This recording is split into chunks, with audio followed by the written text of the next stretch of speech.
Hello everyone, welcome to Chemistrypedia. तो जैसा मैंने आप सबको बोला था कि आइसोमेरिज्म की मैं क्वेश्चन सॉल्व करवाऊंगी प्रीवियस ईयर के नेट के और गेट के। तो क्वेश्चंस लेकर के मैं आई हूँ, सारे नेट गेट के जितने भी क्वेश्चंस अभी तक पूछे गए हैं। तो सबसे पहले स्टार्ट हम करेंगे जून 2021 के क्वेश्चन से, जो हमारा फरवरी 2022 में एग्जाम हुआ था। और इसके साथ ही जितने भी कॉन्सेप्ट हैं इन क्वेश्चन को सॉल्व करने के लिए और जो भी ट्रिक है वो सब मैंने अपने पिछले वीडियोस में बता रखा है। उसका आपको लिंक डिस्क्रिप्शन में मिल जाएगा और आपको ऊपर आई बटन पे भी लिंक मिल जाएगा, या तो आप मेरे चैनल के प्लेलिस्ट में से भी कोऑर्डिनेशन केमिस्ट्री के जाकर देख सकते हो। तो अगर आपका सारा कॉन्सेप्ट क्लियर है तो आप डायरेक्ट क्वेश्चन सॉल्व करो, क्वेश्चन का प्रैक्टिस करो। जितने भी प्रीवियस ईयर के क्वेश्चन पूछे गए हैं आज तक आइसोमेरिज्म के, सिर्फ ये क्वेश्चन भी आप सॉल्व करोगे तो भी आपका क्लियर हो जाएगा। 2 मार्क्स का क्वेश्चन आ जा रहा है अब एग्जाम में, पहले नहीं आ रहा था बट अब फिर से आ रहा है। तो आराम से आपका मार्क्स कहीं नहीं जाएगा, क्योंकि क्वेश्चन इजी रहता है। इसको ट्रिक से सॉल्व करें तो टाइम टेकिंग भी नहीं है। तो हम देखने वाले हैं कैसे क्वेश्चन सॉल्व करने के लिए एग्जाम में क्या अप्रोच रहे हमारा और कैसे ट्रिक को यूज करें। तो स्टार्ट करते हैं। ये क्वेश्चन पूछा गया है जून 2021 का। क्वेश्चन पूछ रहा है, consider an octahedral complex Ma2B2CD। ये कॉम्प्लेक्स टाइप दिया हुआ है, बोल रहा है इनमें जो A B C और D लिगेंड है हमारा वो मोनोडेंटेड टाइप है। तो हमें फाइंड करना है number of enantiomeric pairs for the complexes. 4 option है। तो अब देखो, ये बोल रखा है कि मोनोडेंटेड है, मतलब ये जो ऑक्टाहेड्रल कॉम्प्लेक्स है इसमें सारे लिगेंड मोनोडेंटेड टाइप है। तो हमें निकालना है Ma2B2CD का। तो हम इस क्वेश्चन को ट्रिक से सॉल्व करेंगे। जो भी बातें ना समझ आए तो आप पिछला वीडियो जा करके देख सकते हो स्टीरियो केमिस्ट्री के, उसमें आपको सारा सब कुछ डिटेल में मिल जाएगा। तो हम 6 लिगेंड को लिख लिया जाए इस तरह से, ताकि कोई कंफ्यूजन ना रहे। और उसके बाद हमें क्या करना है, जैसा मैंने बताया था कि आपको डिफरेंट कॉम्बिनेशन बनाना है। ठीक है, डिफरेंट कितने तरह के डिफरेंट कॉम्बिनेशन बनेंगे उसको बना करके देखना है। तो सबसे पहले हम ज्योमेट्रिकल आइसोमेरिज्म निकालेंगे, जीआई कितना है। पहले जीआई फाइंड करेंगे, उसके बाद हम ट्रिक लगाएंगे कि ऑप्टिकल आइसोमेरिज्म निकालने के लिए कि कितने ऑप्टिकली एक्टिव है। तो अब देखो, जब इनांशियोमेरिक पेयर्स पूछे तो हमें सबसे पहले निकालना होगा कि जो भी आइसोमर है वो ऑप्टिकली एक्टिव है या नहीं। तो जो आइसोमर्स हमारे ऑप्टिकली एक्टिव होंगे वही ऑप्टिकल आइसोमर शो करेंगे, मैं बता चुकी हूँ पहले भी। तो हमें सबसे पहले निकालना है ऑप्टिकली एक्टिव कौन है। तो जो ऑप्टिकल आइसोमर्स शो करेंगे मतलब वो इनांशियोमर्स होंगे आपस में, तो वो इनांशियोमेरिक पेयर्स होंगे। उसी पेयर्स के बारे में पूछ रहे हैं कितने बनेंगे। तो काफ़ी अच्छा क्वेश्चन है ये। तो कॉम्बिनेशन हमें इस तरह से बनाना है, ऐसे ब्रैकेट में लिखना है। तो ये 6 है तो 3 के पेयर बनेंगे। अगर स्क्वायर प्लेनर होता उसमें 4 लिगेंड है तो 2 के पेयर बनते। ओके, तो सबसे पहले हमने ए को ए के साथ रख लिया। उसके बाद हमें करना है, ए वाले तो हमने लिख लिए, तो बचा क्या, बी भी बचा, तो बी भी लिख लो। बी को बी के साथ कर लिया। फिर उसके बाद क्या बच गया, सी डी। ये एक हमारा कॉम्बिनेशन बना। हमें डिफरेंट अरेंजमेंट्स देखने हैं, कितने डिफरेंट अरेंजमेंट बन सकते हैं। तो सेकंड अब क्या हो सकता है, ए को ए के साथ रख लिया, अब ए को चेंज करके अब बी के साथ रखते हैं। बारी बारी से सबके साथ करो, आपको ये कॉम्बिनेशन बनाना इतना डिफिकल्ट नहीं लगेगा। अब बस सोचो अब कि अब क्या डिफरेंट बन सकता है। अब ए को ए के साथ रख लिया तो ए को बी के साथ रखा, एक और ए बचा, फिर उसको दूसरे बी के साथ कर लिया हमने, फिर लास्ट में हमारा बच गया सी डी। अब ए का बी के साथ हो गया। अब उसके बाद हमें क्या करना है, एक ए बी को आप एज इट इज रख लो और दूसरे का अरेंजमेंट चेंज कर लो। तो ए के साथ हम अब क्या करते हैं, नेक्स्ट वाले में सी को कर लेते हैं। फिर तब लास्ट क्या बच जाता है, बी और डी। तो जो लास्ट में बच जाएंगे उसको एज इट इज आप लिख लो। फोर्थ क्या बन जाएगा हमारा, ए को बी के साथ रहने दो, फिर ए को सी के साथ लिख लिया है तो ए को डी के साथ कर लेना है। ए को डी के साथ लिख ले। अब हमारा बच गया है सी और बी, तो इसको एज इट इज लिख लेना है। तो इस तरह से साथ लिखने का, पेयर करने का क्या मतलब है बता चुकी हूँ थी मैं पहले पिछले वीडियो में, कि इसका मतलब हम ए के अपोजिट जो पेयर के अंदर है उसके लिए ए के अपोजिट ए लिख रहे हैं। इसका मतलब है हम कि बी के अपोजिट बी लिख रहे हैं, और इसका मतलब है हमारा कि सी के अपोजिट डी लिख रहे हैं। तो ये सारा अरेंजमेंट उसी तरह से है। अब उसके बाद फिफ्थ में हमारा आ जा रहा है, तो अगर हम किसी को भी उल्टा कर दे, जैसे अब ये डी हमारा ऊपर चला जाए एक्सियल के यहाँ पे, और यहाँ पे अगर C आ जाए इस तरह से, तो इन दोनों स्ट्रक्चर में भी कोई डिफरेंस नहीं है, तो ये हमारा सेम ही कहलाएगा। तो आप इसको आगे पीछे कैसे भी लिखो वो सेम कॉम्बिनेशन होगा। तो अब देखो A के साथ हमने B भी ट्राई कर लिया, A के साथ 2 बार B भी रख के देख लिया, A के साथ C भी हो गया, D भी हो गया, तो ये कॉम्बिनेशन तो हमारा ऑलमोस्ट खत्म हो गया। अब हम A के साथ इस तरह से पहले क्या किया था, A के साथ B को रहने दिया था और C किया था। अब A के साथ C करो और ये B वाला पार्ट को हटा दिए, A के साथ D रख दिया, तो बच गया हमारा BB। ठीक है, तो पहले B को हमने पहले A को रख के देखा, फिर हमने B के साथ रख के जितने पॉसिबल हो सकते हैं वो किया। ठीक है, अब उसके बाद ये B वाले को भी हटा देना है आपको और C के साथ रख के जो बच रहा है उसके साथ करें। अब क्या हुआ, A के साथ आप जितना बनाए बन गया, आप कुछ भी करोगे रिपीट होगा। तो अब क्या बच रहा है, अब हम B को चेंज करके देखते हैं। B के साथ C किया, B के साथ हमने D रख लिया, बचा क्या A। अब एक चीज देखो, इसके बाद अगर आप कोई भी कॉम्बिनेशन बनाते हो तो रिपीट होगा। आप खुद से प्रैक्टिस करके देखना, रिपीट होगा, क्योंकि जितने भी, अब B के साथ क्या आ सकता है, अब B के साथ A आ सकता है। मान लो B को हमने C को एज इट इज रखा और B के साथ A कर दिया। ठीक है, तो अब यहाँ पे क्या बचा, A और D बचा। देखो ये रिपीट हो रहा है, ऐसा कहाँ पे है, ये वाला है। B के साथ A है, ये देखो B के साथ A है, BA लिखो या AB लिखो एक ही बात है। AD हो गया, यहाँ पे AD हो गया, और ये CB हो गया, यहाँ पे BC हो गया। तो अब रिपीट होंगे, तो इसके डिफरेंट हमारे कितने मिलेंगे, 6। तो इसका मतलब हो गया कि ज्योमेट्रिकल आइसोमेरिज्म 6 ज्योमेट्रिकल आइसोमेरिज्म है हमारे पास। तो 6 GI हो गया हमारा, GI हो गया हमारा 6। तो 6 डिफरेंट हो गए। अब हमें 2 पॉइंट याद रखना था, मैंने अपने लास्ट वीडियो में बताया था आप सबको, स्टीरियो आइसोमर्स के वीडियो में बताया मैंने कि आपको 2 पॉइंट याद रखना है। पहला ये कि अगर कहीं पे भी आपको इस तरह से पेयर जो हम बना रहे हैं वो अगर सेम लिगेंड का है, जैसे A है, तो ये ऑप्टिकली इनएक्टिव होंगे। दूसरा बोला था अगर ऐसा नहीं होकर के इस तरह से रिपीट हो जाए पेयर, तो वो भी ऑप्टिकली इनएक्टिव होंगे। तो चेक कर लेते हैं, इसके अलावा बाकी सारे हमारे ऑप्टिकली एक्टिव होंगे। तो चेक किया जाए। अब देखो इस वाले में क्या है, यहाँ पे तो रिपीट हो रहा है, तो ये तो हमारा क्रॉस लगा देने का मतलब है ये ऑप्टिकली इनएक्टिव है। अब इसमें देखो ए बी 2 बार आ जा रहा है, तो मतलब ये भी ऑप्टिकली इनएक्टिव है, तो ये भी नहीं होंगे। अब इसमें क्या है, A B A C B D, मतलब तीनों बिल्कुल डिफरेंट है, पेयर भी रिपीट नहीं है और सेम लिगेंड भी नहीं है पेयर में, तो ये ऑप्टिकली एक्टिव है। अब यहाँ पे A B A D C B, ये भी सारे डिफरेंट है, तो ये भी ऑप्टिकली एक्टिव है। यहाँ पे ए सी और ये देखो यहाँ पे क्या हो रहा है, बी बी, यानी कि सेम ही लिगेंड आ रहे हैं पेयर में, तो ये हमारे क्या होंगे, ऑप्टिकली इनएक्टिव होंगे। बी सी, अब यहाँ पे भी क्या हो रहा है, देखो ए आ रहे हैं, मतलब सेम ही लिगेंड आ रहे हैं पेयर में, तो ये भी ऑप्टिकली इनएक्टिव होंगे। मतलब हमारे 2 ऐसे आइसोमर्स हैं इसमें जो ऑप्टिकली एक्टिव है। ठीक है, तो जो हमारे ऑप्टिकली एक्टिव आइसोमर्स है वही हमारे इनांशियोमेरिक पेयर्स होंगे, मतलब वो हमारे क्या होंगे, ऑप्टिकल आइसोमर्स शो करेंगे। तो उसमें क्या होगा, मिरर इमेज बनेगा, वो आपस में इनांशियोमर्स होंगे, तो इसका आंसर हो जाएगा 2। तो इसका आंसर हो जाएगा 2, तो इसका करेक्ट आंसर 2 है। अब बना के देख लेना। और ये सबसे आसान और बिना याद रखने वाला चीज़ है, आप इसको याद रखने का आपका ज़रूरत नहीं है, आपको बस एक तरह से एप्टीट्यूड टाइप का करना है, बस उससे निकल जाएगा, कुछ भी याद रखने की ज़रूरत नहीं है।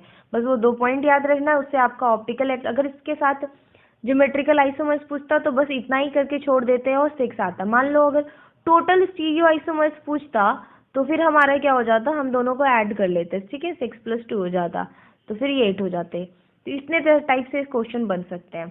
अब नेक्स्ट क्वेश्चन देखते हैं। तो ये क्वेश्चन हमारा नवंबर 2020 में पूछा गया है, यानी कि कोविड ईयर वाले में क्वेश्चन पूछा है ये। तो इसका देखते हैं कैसे करते हैं। अब देखो यहाँ पे ना कॉम्प्लेक्स दिया हुआ है, पिछले वाले में क्या था कि कॉम्प्लेक्स नहीं, जनरल फॉर्म दिया हुआ था। अब यहाँ पे कॉम्प्लेक्स दिया है, तो आपको क्या करना है, आप इसको इन जनरल लिख लो। जो रोडियम है RH हो गया, वो सेंट्रल मेटल हो गया, M हो गया, H एक टाइप का लिगेंड हो गया, और ये हमारे 2 हो गए B2। अब इसके लिए क्या लिख लिया, C3, सारे मोनोडेंटेड है। ऐसा करने से क्या होगा, जब आप बनाओगे बार बार कॉपी में लिखोगे या आप कॉम्बिनेशन बना रहे हो, वैसे तो आप चाहो तो H को CC CR ऐसे करके भी लिख सकते हो, कॉम्बिनेशन बना सकते हो, बट वो आपको लिखने में भी कंफ्यूजिंग होगा एग्जाम के टाइम में और लेंदी भी जाएगा। तो आप ABC करके करोगे तो सॉल्व करने में इजी होगा।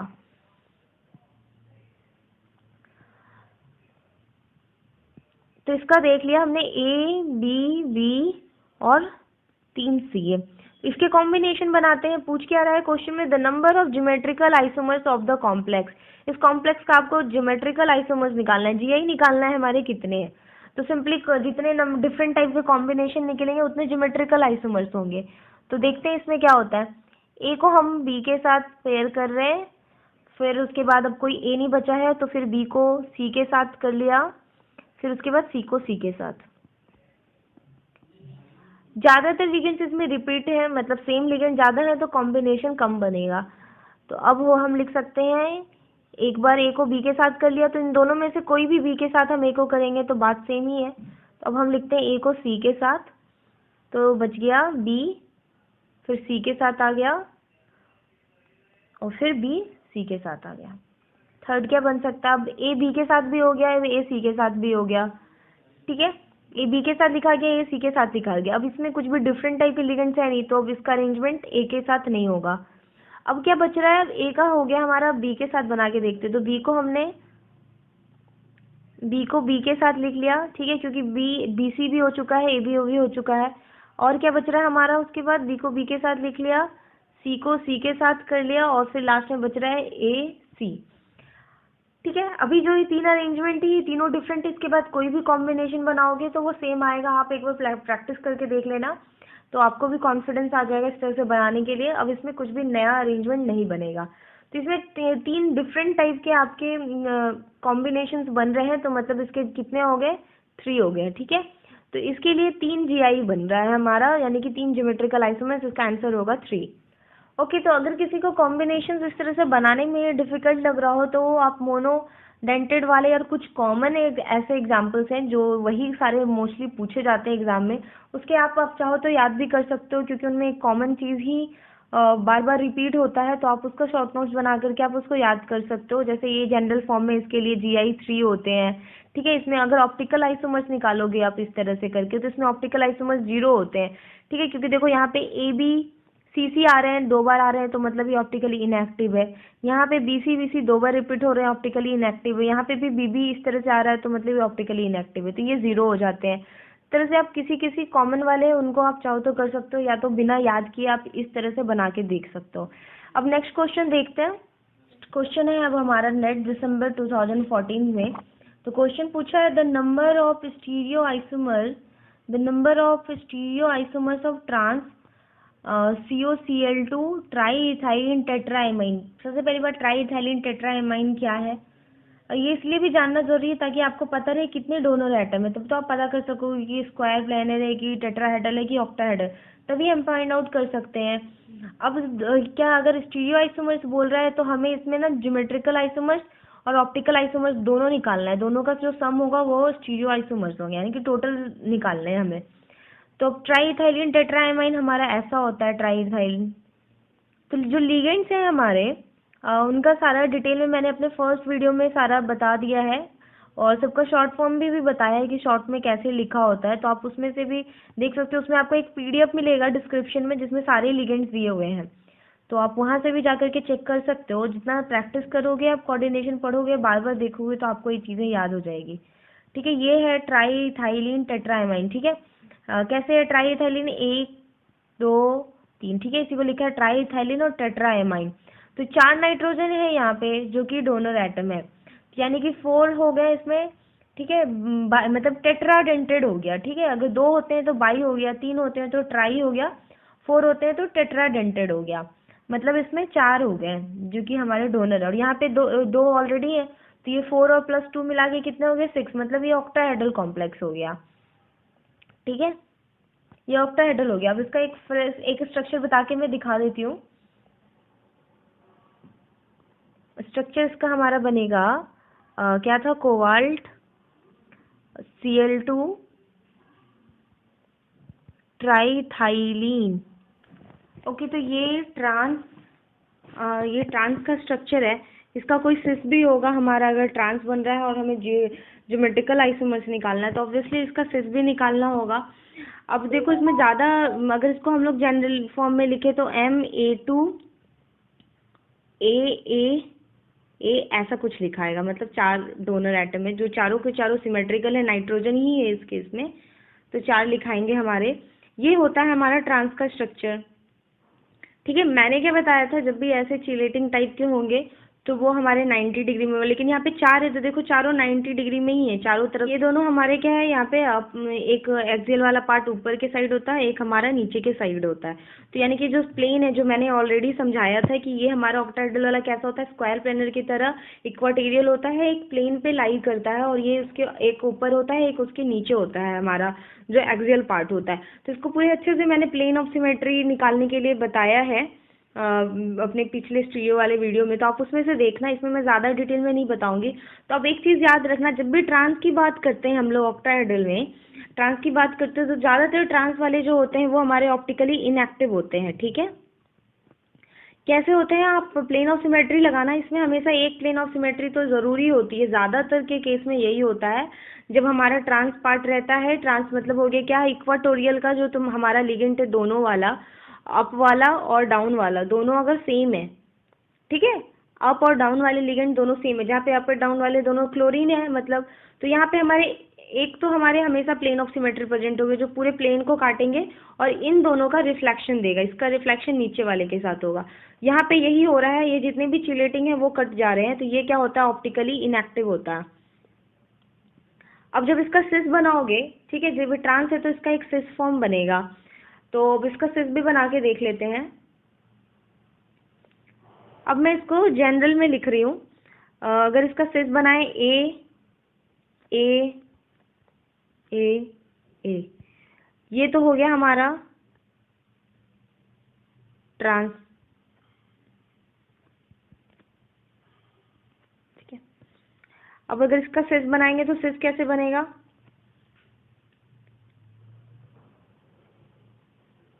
इसके स्ट्रक्चर में कंफ्यूजन हो सकता है, इसलिए आप इसको ध्यान से देख लो। सिस बनाने के लिए यहाँ हमने क्लोरीन क्लोरीन लिख दिया, बाकी जो नाइट्रोजन पार्ट है देखो ये सब आपस में तो 90 डिग्री है, इनके भी बीच के 90 डिग्री है, तो सब नाइट्रोजन इस तरह से यहाँ आ जाएंगे। ये अब सिस होता है। तो आप जब सिस के साथ करोगे तो इसमें आप चाहे जितनी भी कोशिश कर लो, प्लेन ऑफ सिमेट्री आपकी नहीं प्रेजेंट होगी। ठीक है, तो प्लेन ऑफ सिमेट्री जब नहीं होगी, नो प्लेन ऑफ सिमेट्री, तो इसका मतलब क्या होगा, वो ऑप्टिकली एक्टिव होगा। कैसे प्लेन ऑफ सिमेट्री लगा के देखना है आपको, आप इसके लिए वीडियो देखो और समझो, उसके प्लेन ऑफ सिमेट्री लगा के देखो तो आपको पता चलेगा कि इसमें किसी भी तरह का, अगर आप सोच रहे हो कि ये दोनों सेम है और यहाँ से लगा कर देखेंगे तो ये वाला पार्ट पूरी की पूरी तरह डाउन में होता है और इस वाले बॉन्ड के साथ होता है। ठीक है, तो ऐसा भी करने के बाद नहीं होगा, क्यों, इसका रिफ्लेक्शन, इस वाले नाइट्रोजन का रिफ्लेक्शन होने के लिए ऊपर के साइड कोई नाइट्रोजन होना चाहिए इसके साइड के लिए। तो ये तो चलो हाफ में कट गया, तो आप सोचोगे हाँ चलो ठीक है, बट जब आप पूरी तरह इस तरह से कट करोगे तो इसका रिफ्लेक्शन ठीक है ये नहीं होगा। ये आप देख लेना, पिछले वीडियो में मैंने एक चिलेट के साथ ही समझाया है, बहुत अच्छे से बताया हुआ है। अगर आपको कोई कंफ्यूजन नहीं है तो फिर ठीक है, नहीं तो आप देखो, नहीं तो आप एक चीज़ ध्यान रखना, इस टाइप के एग्जाम्पल में सिस वाले मोस्टली ट्रांस वाले आपके ऑप्टिकली इनएक्टिव होते हैं, वैसे ही सिस वाले आपके ऑप्टिकली एक्टिव होते हैं। ठीक है, तो इसका मतलब इसका एक आपका मिरर इमेज भी बनेगा, तो इसका मतलब क्या हो गए, इसके 2 हो गए। ठीक है, तो GI आपके कितने हो गए, एक ज्योमेट्रिक, मतलब इसका एक मिरर इमेज भी बनेगा। तो ये एक तरह से जो सिस वाला है वो आपका इनांशियोमेरिक पेयर्स शो करते हैं, ना कि मतलब इसमें एक इनांशियोमेरिक पेयर्स भी हैं। तो ज्योमेट्रिकल आइसोमर्स ट्रांस प्लस सिस मिला के 2 हो गए, ऑप्टिकल आइसोमर्स कितने हो गए, 1 हो गए, तो स्टीरियो आइसोमर्स कितने हो गए, 3 हो गए। तो इस क्वेश्चन का आंसर हो गया आपका 3। ठीक है, कैसे, सिस प्लस ट्रांस, और सिस हमारा क्या है, ऑप्टिकली एक्टिव है, तो वो उसके 1 काउंट होंगे। ओके, अब हम ये वाले क्वेश्चन हो गया। अब क्वेश्चन है जून 2014 का, तो ये क्वेश्चन है, ये क्वेश्चन जो है ये आपका स्ट्रक्चरल आइसोमर्स वाले वीडियो में मिलेगा आपको। ठीक है, वहाँ पे आपको इसका डिटेल मिलेगा। ये पॉलीटोपल आइसोमर्स का एग्जाम्पल है। तो यहाँ पे पूछ रहा है, इसको क्वेश्चन सॉल्व करने का तरीका देखना, बहुत ही आसान सा तरीका है कि निकेल Br2 आपका EtPH2P इसके साथ आपका रिएक्शन हो रहा है इसका, इस टेम्परेचर में। तो आपको एक कंपाउंड मिल रहा है, मतलब जब आप इसका रिएक्शन करा रहे हो,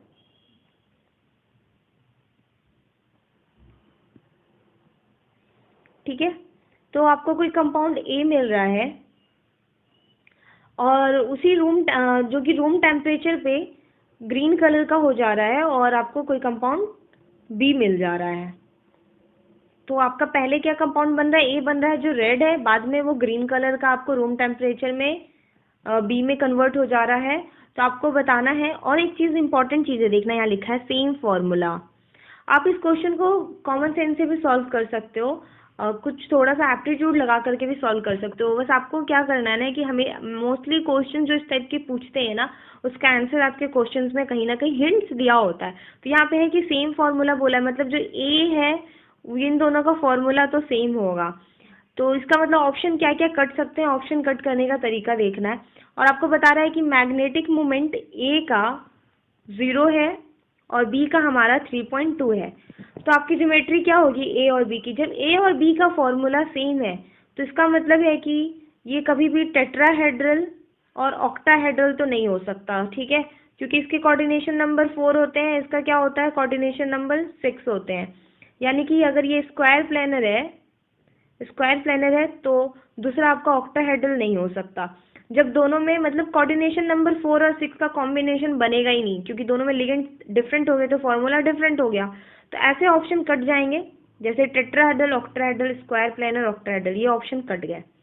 जब फॉर्मूला सेम है तो दो डिफरेंट कोऑर्डिनेशन नंबर वाले नहीं बनेंगे। अब दो ऑप्शन बचा, अब ये कैसे सॉल्व होगा, स्क्वायर प्लेनर होगा कि टेट्राहेड्रल होगा, अब बताना है ये। एक चीज याद रखना, निकेल क्या है, D8 है। D8 जो मेटल्स होते हैं आपके, D8 मेटल्स हमारा कोऑर्डिनेशन नंबर अगर उसका 4 है, ये बहुत ही इंपॉर्टेंट चीज़ है, ये आपके बहुत काम आएंगे। D8 कॉम्प्लेक्स जो होंगे और अगर उसका कोऑर्डिनेशन नंबर 4 है तो उसके अगर मैग्नेटिक मोमेंट आपको 0 दिया है तो वो हमेशा स्क्वायर प्लेनर बनाते हैं, और अगर उसका magnetic moment is not equal to 0 है तो इसका मतलब वो टेट्राहेड्रल होंगे। तो ये बता रहा है ए का मैग्नेटिक मोमेंट 0 है तो इसका मतलब वो स्क्वायर प्लेनर होगा, और बी का 3.2 है मतलब नॉट इक्वल टू 0 है, मतलब वो टेट्राहेड्रल होंगे। तो इसका आंसर 1 हो गया। नेक्स्ट क्वेश्चन पूछा है, नेट दिसंबर 2012 का क्वेश्चन है ये। पूछा है the number of possible isomers, इसमें निकालने हैं पॉसिबल आइसोमर्स MA2। ओके, जो ये ACC है ये आपका यहाँ पे बाइडेंटेड है, ये हो जाएगा आपका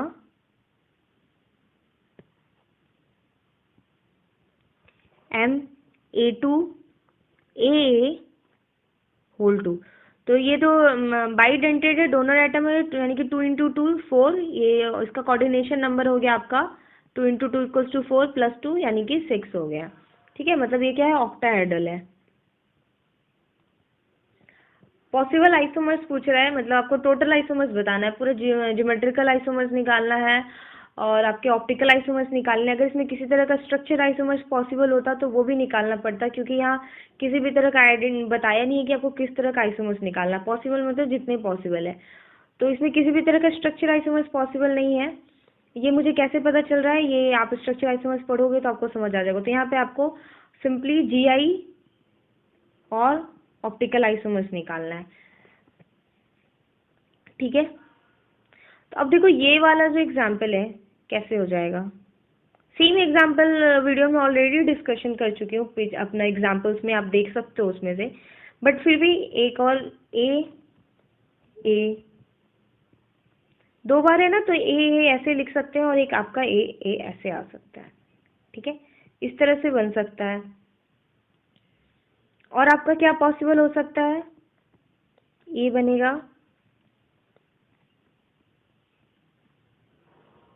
मतलब एक ट्रांस हो जाएगा और एक आपका सिस हो जाएगा, सिंपल सा बात है। एक ट्रांस बनेंगे, एक सिस बनेंगे, ज़्यादा और कोई पॉसिबिलिटीज़ नहीं होगा इसमें। तो उसके बाद आपको क्या निकालना है, इससे ज़्यादा इसमें कोई पॉसिबल नहीं है, क्योंकि दोनों लिगेंड सेम है। देखो इसमें ये दोनों लिगेंड सेम है, बाकी इसका भी डोनर एटम सेम है, तो और कोई भी डिफरेंट करोगे तो कुछ और आएगा नहीं, इसमें ज़्यादा कुछ वेरिएंट होगा नहीं। और एक सिस बनेंगे, एक ट्रांस बनेंगे आपके, और सिस और ट्रांस बनेगा, उसके बाद आपको इसका ऑप्टिकल आइसोमर्स निकालना है। तो जो ट्रांस वाले होंगे, जैसा कि मैंने बताया था ऑक्टाहेड्रल में मोस्टली आपके ट्रांस वाले क्या होंगे, ऑप्टिकली इनएक्टिव होगा। तो ये ट्रांस वाला ऑप्टिकली इनएक्टिव होगा, ये ऑप्टिकली एक्टिव होगा। टोटल मिला के कितने हो गए, 3 हो गए। ठीक है, GI प्लस OI, ये 2 हो गया और ऑप्टिकली 1 हो गया, तो मिला करके 3 हो गया। तो इसका आंसर हो गया 3।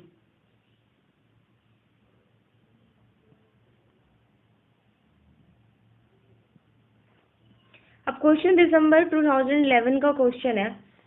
ये क्वेश्चन पूछ रहा है, अब एक चीज़ देखो, जब आप ये 2011 का जब आप क्वेश्चन प्रीवियस ईयर का सॉल्व करते हो, आपने जब 2011 का क्वेश्चन सॉल्व किया और ये वाला क्वेश्चन हमारा कब का पूछा हुआ है, 2000, ये हमारा जून 2014 का क्वेश्चन है।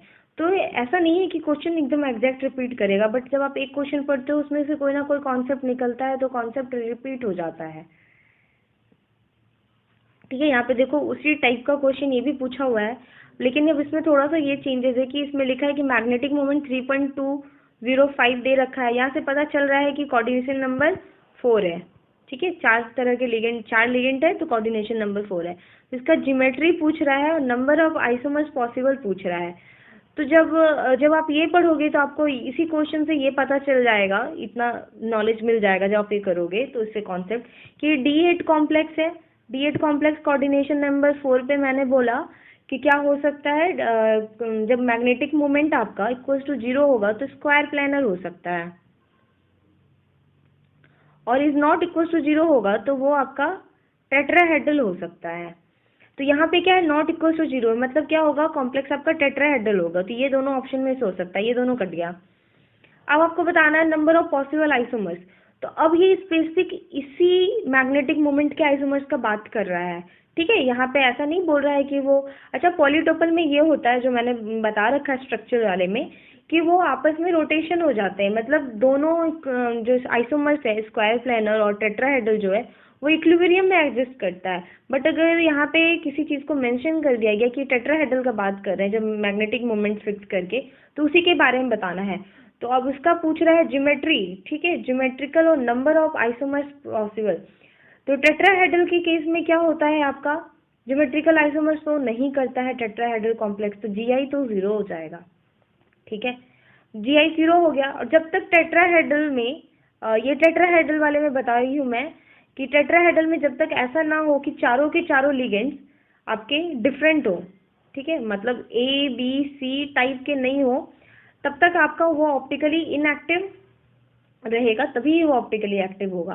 तो इसका मतलब इसमें देखो दो दो लिगेंड, दो सेम टाइप के लिगेंड है। ठीक है, AA BB टाइप के है, तो इसका मतलब ऑप्टिकली इनएक्टिव हो गया। तो इसका आंसर हो जाएगा 1। इसके एक ही आइसोमर्स बनेंगे जो वो खुद है। ठीक है, एक आइसोमर्स तो हमेशा प्रेजेंट होता है जब किसी में ज्योमेट्रिकल आइसोमर्स 0 हो, ऑप्टिकल आइसोमर्स भी 0 हो। अगर GI 0 है, ओके, और ऑप्टिकल आइसोमर्स भी 0 है, दोनों 0 है, फिर भी अगर आइसोमर्स पूछ रहा है तो उसके आंसर 1 होंगे। ठीक है, तो इसका आंसर 1 है, तो इसका आंसर B हो गया।